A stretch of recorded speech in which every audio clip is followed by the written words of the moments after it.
大家好，首先呢，我想请大家听一首音乐，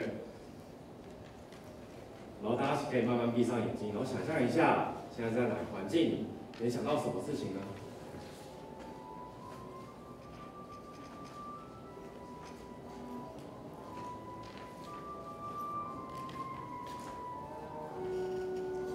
好，那我们现在把眼睛慢慢睁开，大家心里浮现第一个场景会是哪边呢？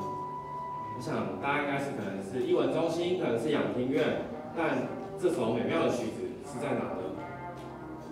其实出现在我们东华大学里面演艺厅。你说这场景都是表演音乐，那差别在哪呢？我那时候收到我们学校的音乐系的学姐邀请我去参加她的毕业音乐会，可是我一到现场，我却发现一个很大的问题，演出者竟然比下面的观众还要多呢，为什么会这样呢？在上面的人表演会是什么想法？那同样的学姐，她如果走出校外，可是却是这样这么多人，很多小朋友，很多人爸妈来听她的音乐会。我在想，大学它虽然没有围墙，可是我们外面的人看进去，它却是模糊的。里面的人不知道外面在做什么，外面的人也不知道里面在做什么，可能觉得大学生都在里面玩。可是他们不知道，其实大学生里面他都在做一些很棒的活动，还有很棒的音乐会，其实外面的人不知道。今年暑假我走一走，我在想我今年的题目要定什么呢？我就看到这张图片，然后我就想一想，我把它翻转一下，校园里的文化聚落能不能更有创意的活化呢？这是我今天的演讲题目。我提出一个翻转的想法，学校到底能不能变成学创园区呢？到底是可行还是不可行呢？现在就让我们来看看吧。学创园区呢，它现在有196所大专院校，如果是把高中职算进去的话呢，会有471所高中职。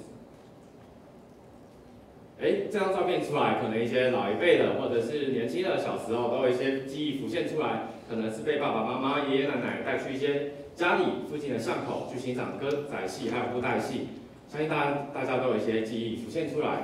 但是现在在台北，可能是一些乡镇已经渐渐看不到了，它已经默默的消失了。但我觉得不是消失，它只是翻转了，它现在变成这种形式，它现在变成在校园里面。可能是一些社团啊，它是表演，还有一些表演社团活动。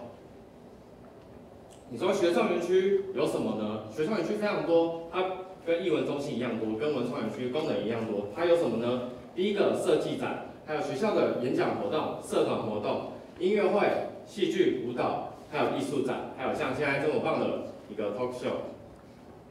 那我们能获得什么呢？如果把学校变成学创园区，对政府来说，政府不需要再花任何经费再去盖一堆文创园区。大家也知道，在5年内，可能大学要面临，可能是一半的学校被裁撤掉，那些学校要怎么退场呢？可能是走长照，也可能，我其实的想法是说，学校是不是可以直接变成那个文创园区，它有一个退场机制，学校就有新的出路。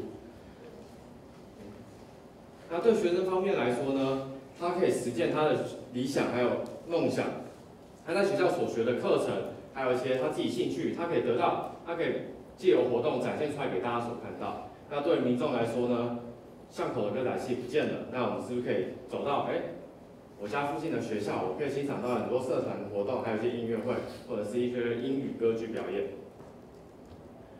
你说那么多，那我做了什么？我在今年4月，我创了 StudMate 学创这个平台呢。我主要是利用网络科技，建立一个活动资讯平台，让大家的学生活动可以在网络上被大家所看到。那我们 StudMate 学创的理念是什么呢？我要让学生相信他的活动，它是值得被看见的，它跟外面的活动其实是一样的，它其实只是受限于学生的身份而已。这是我们网站，这是东华大学一个音乐系他们所开的音乐的钢琴演奏会。